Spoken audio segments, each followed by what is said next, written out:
Try this again. Okay, so anyway, we're talking about the idea of first fruits. So the believers are first fruits, and in a certain sense, everybody is first fruits, the reason that they exist on the planet. Even though the epistle is addressed to the 12 tribes scattered among the nations, that's from chapter 1 of James, which at first may seem to indicate only Jewish believers. But understanding that the lump of dough and the olive tree illustrate the same truth, the part of the dough that was sacrificed as first fruits corresponds to the roots of the tree. So as I said, that part that is given, this is the Jews, the believing ones, the ones who did accept Jesus as Messiah, okay, which were not an insignificant number. I mean, think of Pentecost, right? 3,000 baptized on one day. So that's, I mean, how many people were in Jerusalem at that time? Do you have any idea? Over 100,000. Oh, many more than that. Many.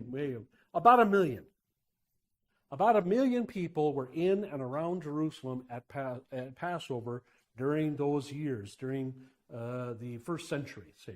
People, Jews coming from all parts of the world and from all parts of Palestine, and they came to Jerusalem for Passover. They had to live as far out as Bethany and whatever, but it was about 1 million people, give or take.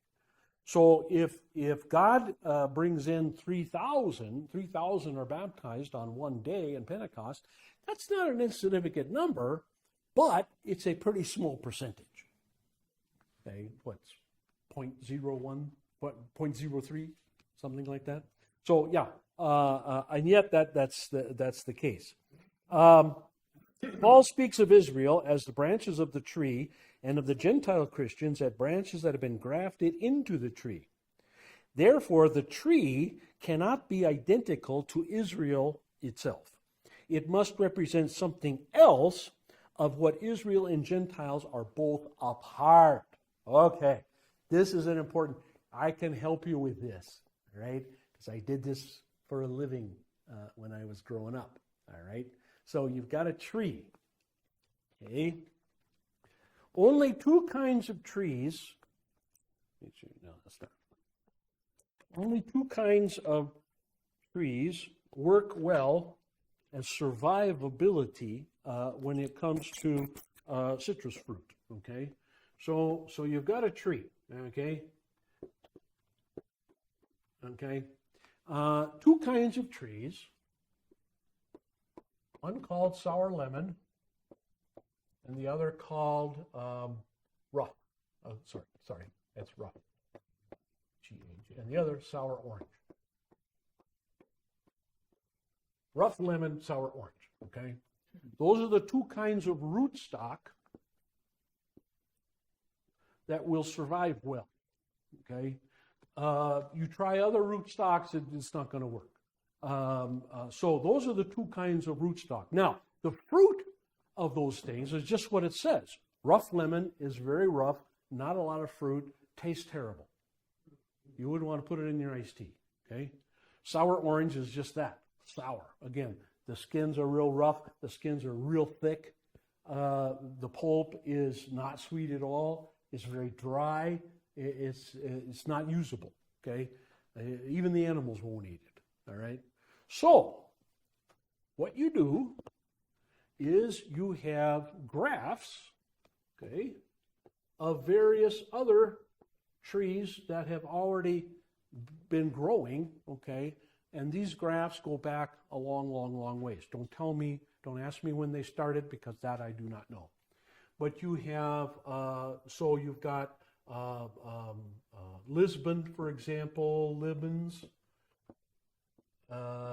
and you've got Valencia oranges,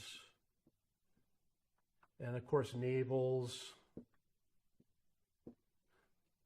and you've got tangerines, and you've got tangelos, and you've got grapefruit, and you've got, so what you do is you take a twig, okay, of one of these things, and you graft it on, usually down here somewhere.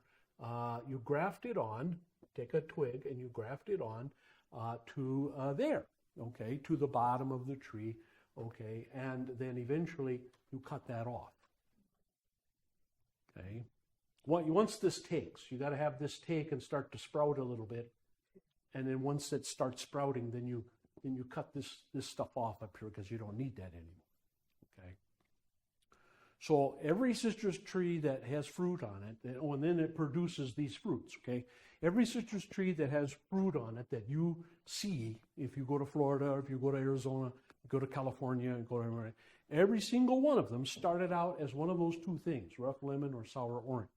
And rough lemon by far is the most common and most popular one. Sour orange is usually most as an ornamental plant. And so every one you see is what we would call a hybrid. And that hybrid is grafted on. Okay, now, what's the point? Okay, the tree itself is not a navel tree.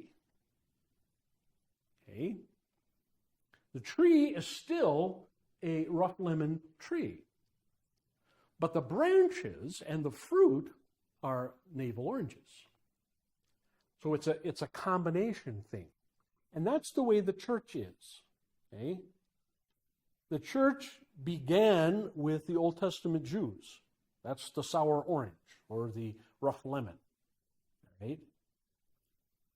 And the Gentiles were grafted on to it to produce fruit. The rough lemon did not produce fruit, or at least not usable fruit. And then the Jews, the unbelieving Jews, were cut off. Now, can they be grafted back in? Yes, they can be grafted back in. If the tree is diseased tree, if, for example, part of the tree starts to die and you need to give life back to that tree, you will take some of those other grafts and you will put it in there.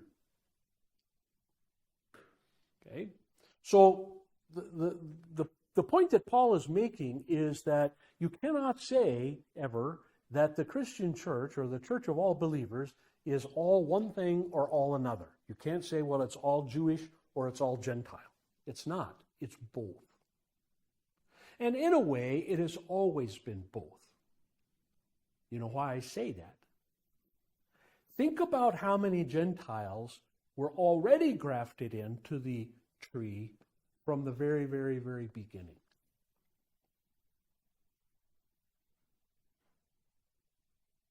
Who was the first? Who was the first Gentile, non-Jew, grafted into the Jewish tree? Anybody? Huh? Was Rahab first? Rahab was in the conquest. So no, Rahab was not first. Anybody have another guess? I think, I didn't look it up before class today. I think I'm going to say Tamar. Remember the story of Tamar? Remember the story of Tamar? Who was Tamar? Who was her husband? Or who did she end up marrying? I'll put it that way. She ended up marrying Judah. Tamar was a Gentile. Tamar was a Canaanite woman. Okay? She had married into the family of Isaac. And remember that she had the men that she had married did not want children. This is the sin of Onan, if you remember that story. Not a Sunday school story. Remember, Onan was commanded by God to raise up children. Tamar's first husband died. Onan was the brother. The law was that if your brother's wife died before she had children, you were commanded to have relations with her and impregnate her to raise up children for your dead brother. That was the law. It's called the Levirate law. Did you marry her too or not? Yeah, you would. It would be considered a regular marriage, yeah. And on top of your other wife, okay? Which is why, by the way, one of the reasons why you find in the Mosaic law, in the law of Sinai, you find a provision for a man having more than one wife. That's not the only reason, but that's one of the reasons. So anyway, Onan was commanded by God, directly commanded by God, to raise up children with Tamar for his dead brother. So Onan had relations with Tamar, but used what's referred to as the pull-out method. Now, this was the second time this had happened to Tamar, right? The reason her first husband died was the same thing. Her first husband didn't want children either. And so God killed him and then ordered Onan to do the same thing, and Onan refused, and so Onan was killed. Tamar was out of luck. She needed to have sons so that she could be taken care of in her old age. Again, she was Canaanite, but she married into the Israelite family. This was before the conquest, so this was before the rule, you can't marry any Canaanites, okay? Anyway, what did she do? Anybody know the rest of the story? You know, I got to get these old stories out again and go through them because I think you guys would enjoy them. Anyway,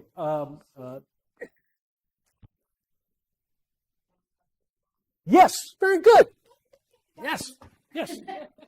She went out. She went on a corner, a fork in the road. Okay, and a fork in the road. A place was well traveled. Okay, and as hookers do, that's where you hang out. Okay, so she dressed as a prostitute. We're not sure exactly what that means. She dressed as a prostitute, and when Judah came walking by, now remember, Judah is old enough to be her father, because Judah is the father of the two guys who were killed by God. Okay. So Judah's walking by, I forget where he was going. He was going to a sheep shearing or something like that. Anyway, he was on his way, and she, hey, sailor, are you new in town? Or whatever, what's the thing, okay? And so Judah goes in and has sex with Tamar and impregnates her, all right? He leaves behind a couple of tokens, okay, because he says, I don't have anything to pay you now, I'll pay you later. And he leaves a couple of things with her, okay, so that she will have a security deposit, so to speak, okay? Later on, she shows up at Judah's compound, where his family is and everything, and she shows up and she says, hey, Judah, I said, you recognize these things? Yeah, I gave them to a prostitute down in the corner. Guess what? That's me. All right. Luckily, Judah did the right thing, took her in, raised up her son, and so on and so forth, and all that. And so that was a good part of the story. But I believe, and I could be wrong, but I believe that Tamar probably is the first Canaanite. So half of Judah's whole tribe is Canaanite. It has Canaanite blood. Okay?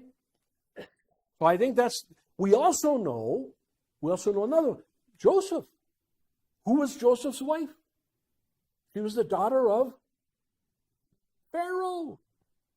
Again, Pharaoh's a Hamite. He's not a Semite. He's a Hamite. The Egyptians are Hamites. Okay? So again, not part of the chosen people. And so you've got two huge tribes, Manasseh and Ephraim, who are both 50% non-Jewish. Two whole tribes. Okay? Okay? So you've got all kinds of Gentiles being grafted in. Rahab, a good one? Good. Yeah, Rahab was one. Well, who's another one? Think of another one. Very important. A big chunk of Jewishness comes from this family. Who's another one? How about David and Bathsheba? Bathsheba was a Hittite. Again, Hamite, not Semite. Bathsheba was not an Israelite woman. And she gave birth to Solomon. And it is Solomon who is the direct ancestor of Jesus Christ. Yeah. So again, that whole tribe, David was from the tribe of Judah too. So Judah has been grafted onto by Gentiles once, grafted onto Ruth. Ruth was a Moabitess. Okay, that was David's grandmother, right? David's grandmother was not Israeli. So by the time you get to Solomon, you would say maybe Solomon's 25% Abrahamic. Maybe. Huh? So what have you got? You've got already a lot of grafting going on. And this is by God's doing.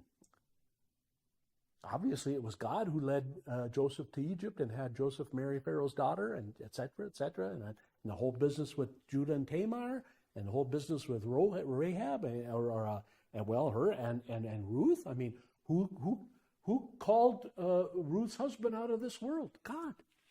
God is the Lord of life and death. Right? Both Naomi and Ruth's husbands died, and they died relatively young. This was all so that Ruth could go back to Israel with Naomi and meet Boaz. And then Boaz and Ruth would get married and produce eventually David, Jesse, and then David. You see how God's working here. This is all by God's doing. God is bringing all of these Gentiles. This is the other reason why the Jews today, they go bragging about, oh yeah, we're children of Israel. That's balderdash. Okay, we're children of Abraham. That's balderdash. Okay, you guys stopped being 100% children of Abraham before Isaac was dead cold in the grave. Okay, so don't give us that nonsense. That's craziness.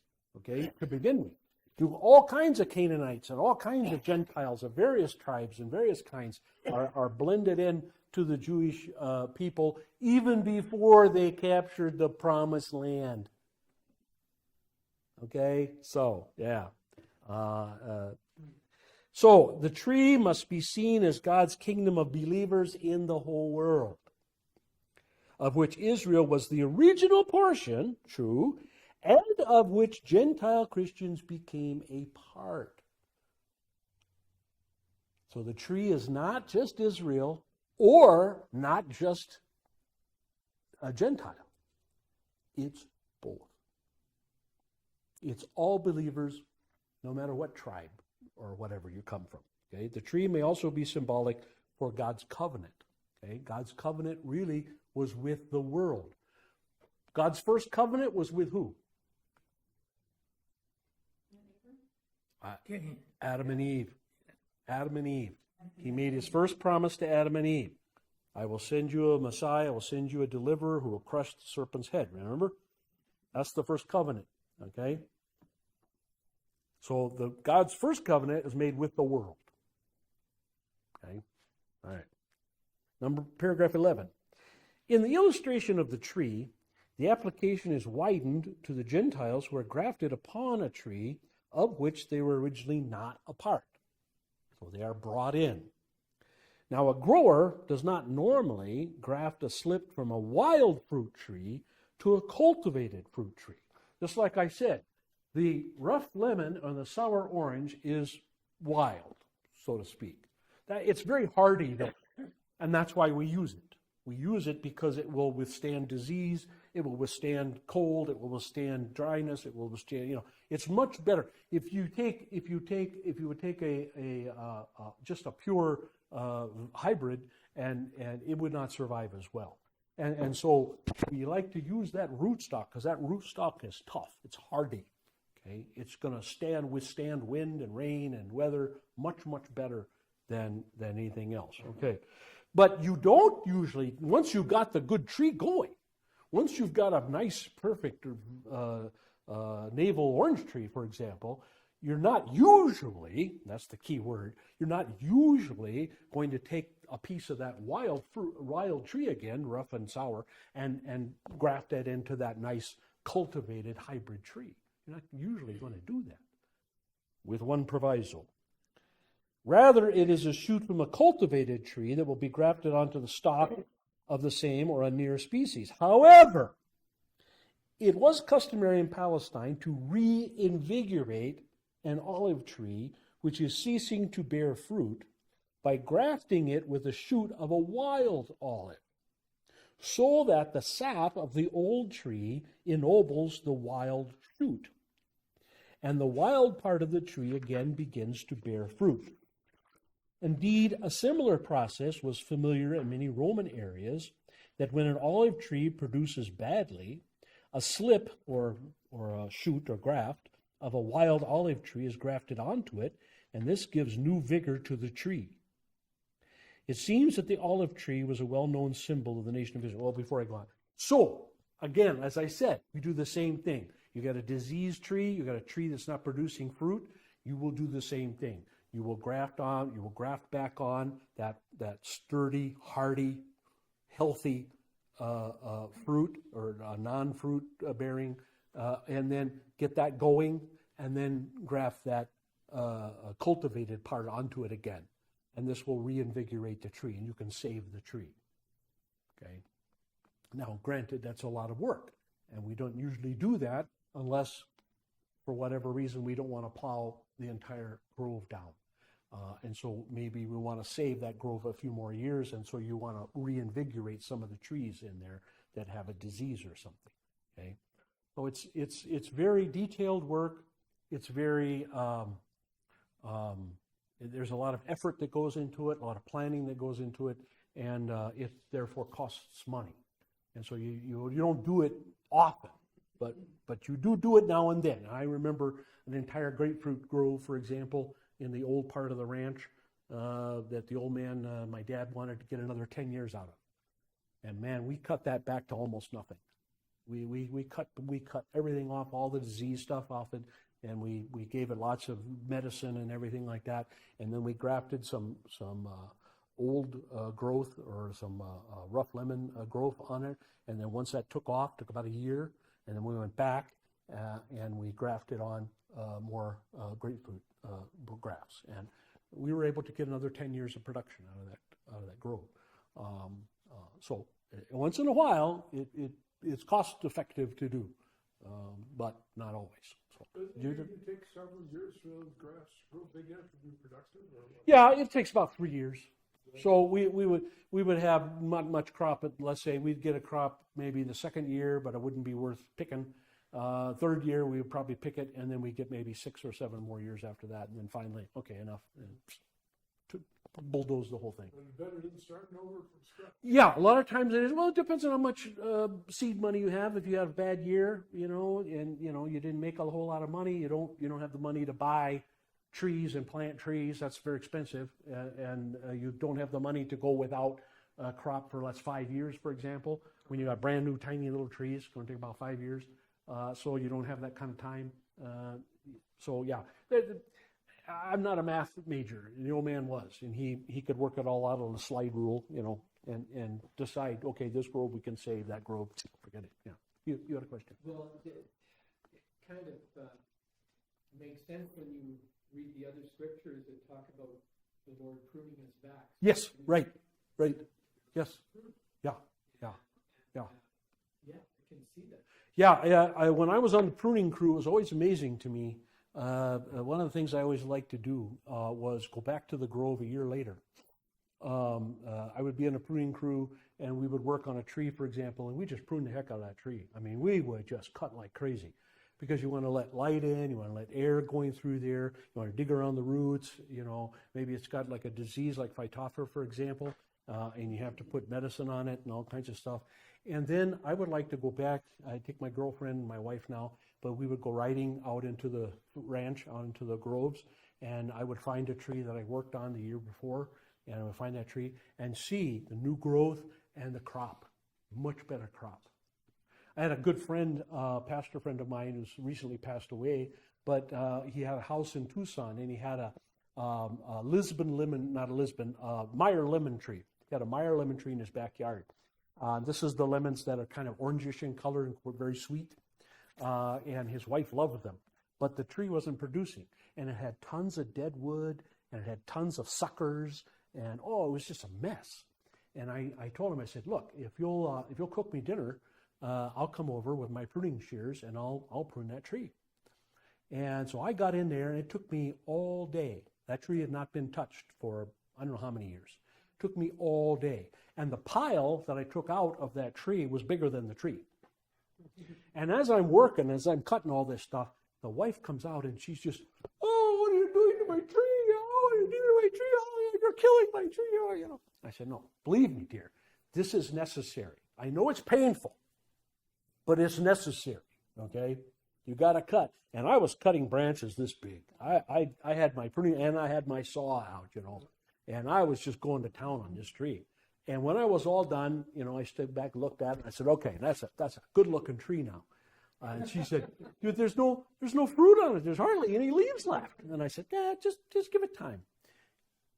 The next, well, it wasn't even a whole year. It was, I did that in the fall.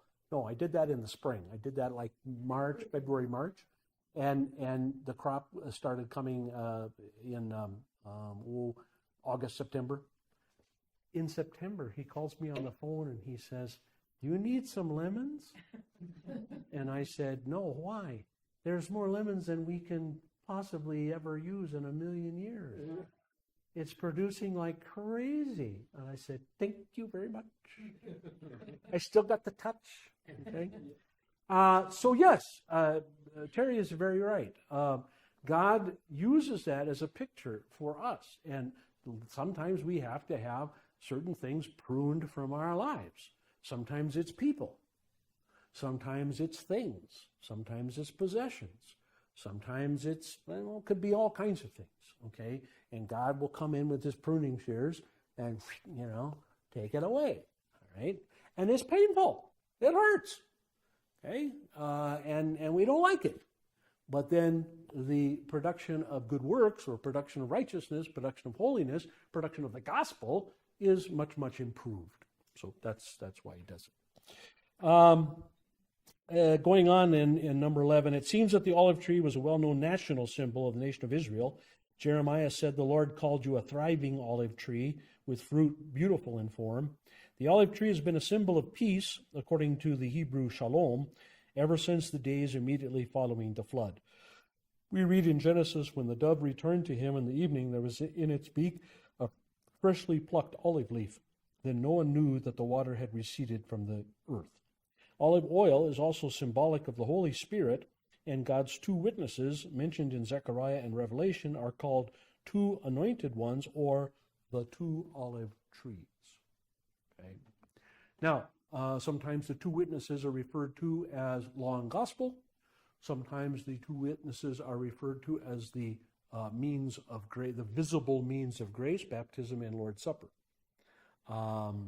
Doesn't really matter which ones you go with. Either one works in the picture of Zechariah and in Revelation. Number 12. The whole point of Paul's illustration is a warning to the new believers from the Gentiles against pride about their newly acquired position as beneficiaries of the covenant God made with Abraham. It is true that their conversion revived the Jewish tree to the point where it began to bear fruit again. But branches do not produce fruit by themselves. It is the root of the tree that is the vital link in fruit bearing. Paul wanted the testimony of the new believers to incite jealousy in the heart of the Jews. Pride and arrogance would have the opposite effect upon them.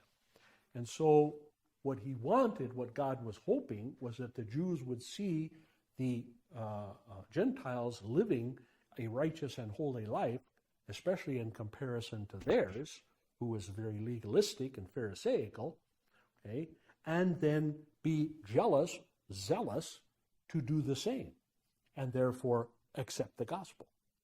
Unfortunately, it had the opposite effect for most of them. Most of them became very hateful toward the Gentiles and cut off all contact with them and began to persecute them. I think people forget that long before the Christians persecuted the Jews persecuted the Christians. How did they do this, you say? Very simple. Remember that Emperor Augustine liked the Jews, especially liked the Jews because of the Ten Commandments. Not Augustine, Augustus, sorry. Augustus was a guy, Octavian was his name. Octavian was a very orderly guy. And when he ran across the Ten Commandments, he really liked them. He said, hey, I like these people. These people have come up with a pretty good deal with this Ten Commandment thing. And he read some of the Old Testament, and he read some of the Jewish historians and stuff like that. And he said, these people have got it together. I like these people. And so when Octavian became Emperor Augustus, the first Roman emperor, he made some decrees. One of the decrees was that Jews do not have to convert to Roman religion when they are brought into the Roman Empire. Every other people in the entire world, okay, if the Romans conquered France or Germany or England or wherever they conquered, okay, Spain, North Africa, you were required, as a person under Rome, you were required to worship the Roman gods. That was a rule. And there were no exceptions up until the time of Augustus. And then Augustus said, let the Jews alone. Let them be. Don't mess with them. They can stay with their religion, because I kind of like their religion. I think their religion's pretty neat.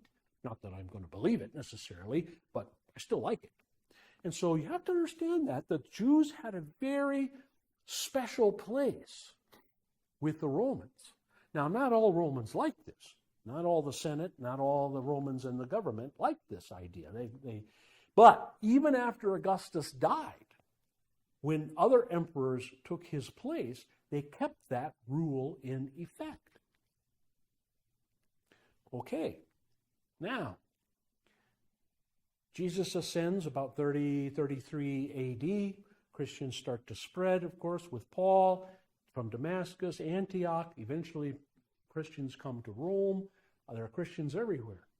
For the first 30 or 40 years, maybe longer in some places, maybe 100 years in some places of the Roman Empire, but at least in the first 30 or 40 years in Rome, the Christians got away with everything because the Christians were seen as a Jewish sect, that is, a Jewish branch of a Jewish religion, of the Jewish religion. Okay, the Roman emperors in the 30s and 40s, 50s into the 60s, okay, did not see the Christians as a threat to their religion, to the Roman religion, because they thought that the Jews, that the Christians, were just another kind of Jew. And the Jews didn't really do anything or say anything to change that idea until the time of Nero. During the time of Emperor Nero, Jews began, there were certain Jewish writers, Jewish philosophers, Jewish scholars, who began to say to the Roman authorities, hey, these people called Christians are not part of us. We deny them, which is not true. As we all know, Christians are, that's how we started out. We started out as Jews, and we still accept the Old Testament, right? So that was a lie for the Jews to say to the Romans, these guys aren't Jews. On the other hand, you could say, well, it's true in a sense because the Jews still around at that time did not accept Jesus as their Messiah, where the Christians did. So, of course, you've got a split religion. The point is that the Jews turned on the Christians first and turned them in to the Roman authorities. In other words, the Jews went to the Roman authorities and said, hey, we deserve this privileged status because way back when, the first Roman emperor, Augustus, he liked us. And so all the other emperors kept following this rule. And they followed the rule as long as the Western Empire existed.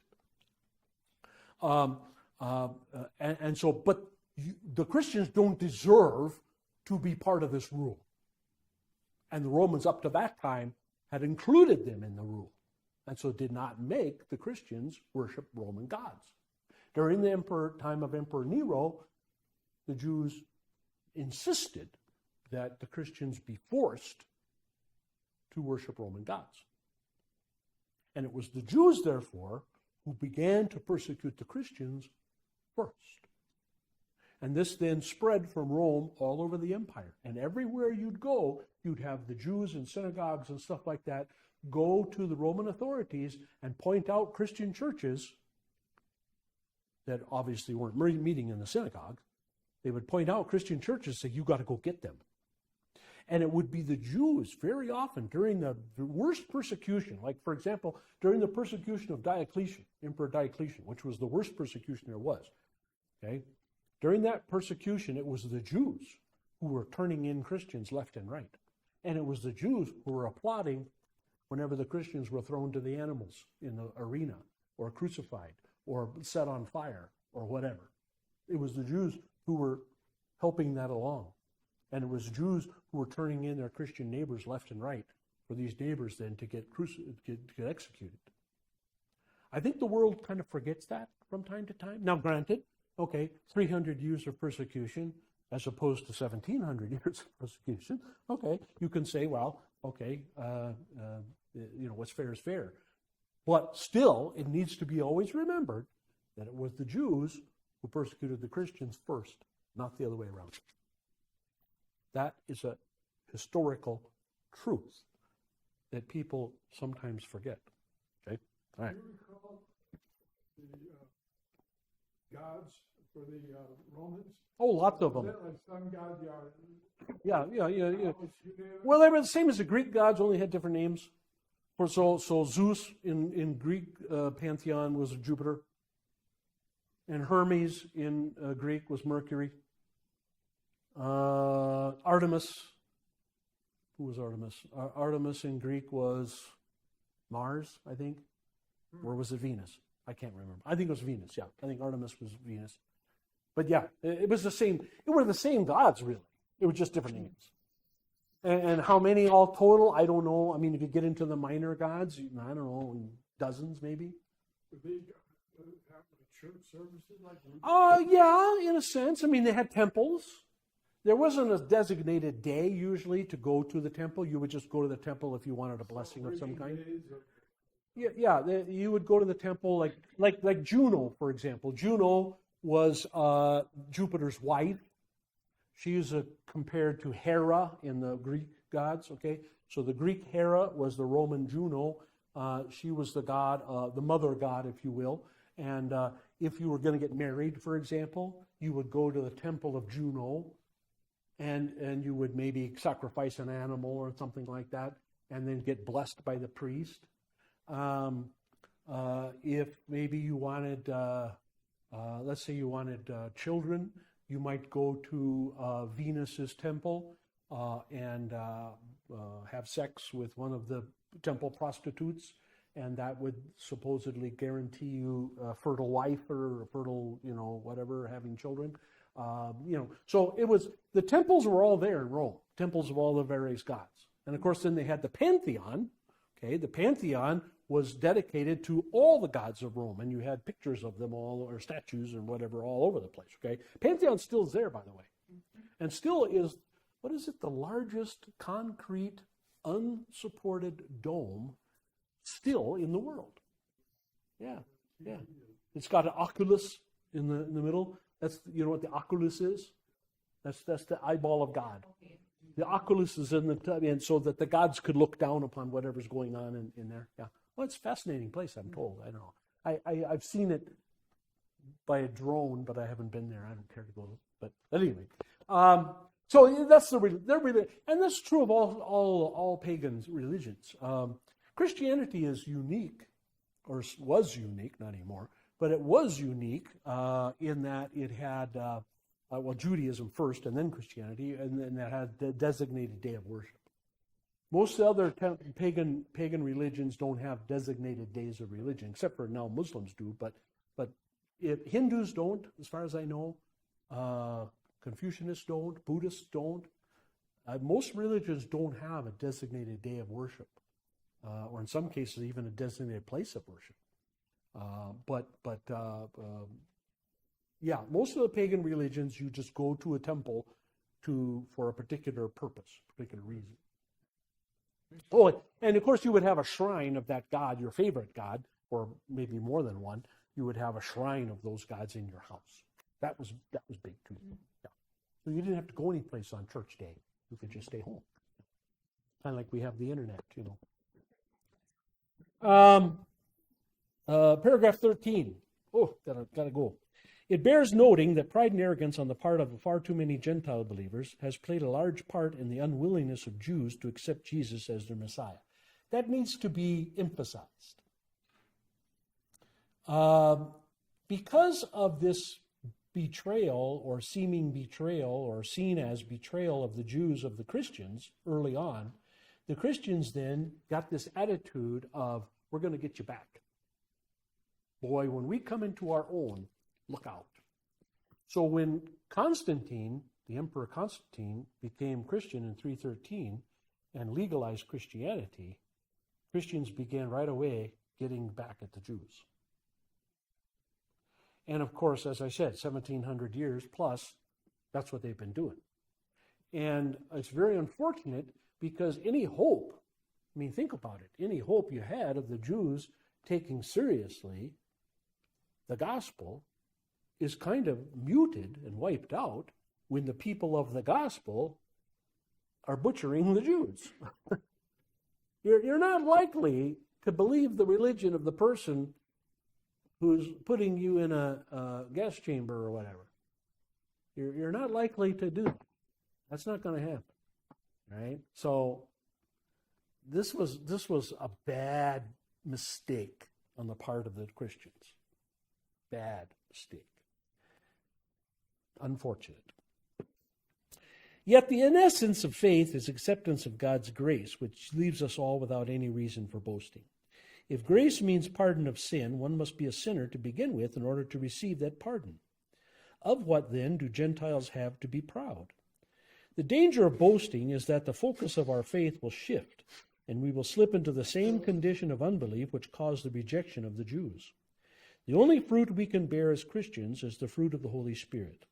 If we cease to be productive, what reason would God have to keep us within his covenant, or I would say, to keep us around at all? Our eternal security is just as much a matter of faith as is our salvation. And faith does not bear fruit, cannot be called true faith, according to the Apostle James. We'll stop there. This again is where James and Paul come together. Okay? It doesn't do any good to call yourself a Christian if you're not producing holiness, righteousness. And holiness and righteousness, in turn, hopefully will and can attract people to the gospel. So this is what I try to get across to people. You know, it's fine to be conservative. It's fine to be orthodox. It's fine to be biblical.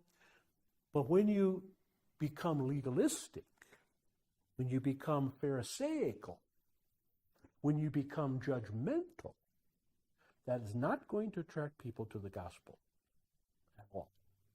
And sometimes Christians, I think, get confused. We want to certainly stand up for goodness and righteousness. We certainly want to stand up. We don't want to condone, let's say, homosexuality. We don't want to condone trans whatever. We don't want to condone lax morals. Okay, that's fine. No problem. I have no problem with that. But at the same time, we mustn't condemn people and judge people when sometimes they do those things. Okay, we have to understand that they are being led by Satan. We have to give them some mercy, some charity, at least to begin with. Hopefully they will become penitent, and hopefully they will be converted. But you know, this is the problem with a lot of American believers today, is they conflate in their minds, they conflate the idea of being biblical, conservative, orthodox, you know, Lutheran, whatever, with being right, with being good. They conflate these two things, and they forget that they're sinners too. And so when they condemn somebody, and you know, again, I'm not saying you should tell the homosexual that they are right. I'm not saying that. Okay? But remember, when you're pointing at the homosexual to say, hey, you're a sinner, remember that's coming from a sinner. Okay? Your sin is not the same, okay? but let's remember that, okay? Remember when we're going through the Sermon on the Mount on Saturdays. Very important. You know, I think the entire congregation, and every congregation really, needs to go through that Sermon on the Mount more often. They need to understand what it means. Don't judge lest you be judged. They don't seem to get it sometimes. You know, well, I don't want to condone laziness, and so I despise the homeless or whatever. No, don't despise them. Feel sorry for them. Okay, find some way, hopefully, to help them the best way you can. Okay, if that means contributing to Vincent de Paul or Salvation Army or whatever, then fine, then do that. Okay, but don't mix up the two. Don't get those two things mixed up. Yes, these people are sinners, yeah, but so are we. And let's keep things straight. Okay, let's keep things understandable here. So we're not getting into the same position that the Jews got in Jesus' day and become so prideful and arrogant that eventually our faith is ruined also. Okay, all right, let's close. May the grace of our Lord and Savior Jesus Christ, the love of God the Father, and the fellowship of the Holy Spirit be and abide with us all. Amen. Remember Edith Bryant? Oh yeah, oh yeah. Kingpin. Yeah, she of course she was right in a lot of ways, but This is not what she said.